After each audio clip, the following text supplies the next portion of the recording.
Της νέας γρίπης γίνονται όλο και πιο αυστηρά στον χώρο της εκπαίδευσης.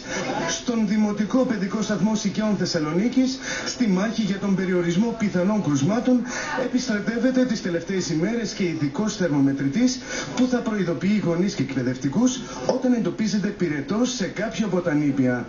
Νομίζω ότι ήταν ό,τι καλύτερο για μας, για το εκπαιδευτικό προσωπικό.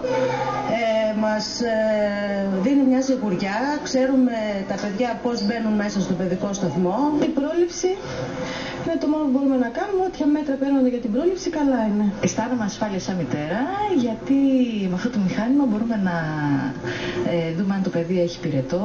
Η ελληνική πατέντα με έδρα την Πάτρα και με συνεργαζόμενες 2 εταιρείες στη Θεσσαλονίκη επιτρέπει την ακριβή καταγραφή της θερμομέτρησης όποιου περάσει ακόμα και βιαστικά από τους ειδικούς αισθητήρες.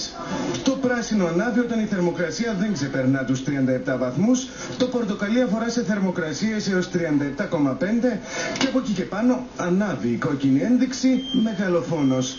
Η διαφορά του που βρίσκεται έναντι όλων των υπολείπων συστημάτων είναι η γρήγορη διέλευση που μπορεί να κάνει ο κόσμος. Αν δεν παρουσιάσει κάποια ιδιαίτερα προβλήματα, θα επεκτείνουμε την εγκατάστασή του και στους άλλους.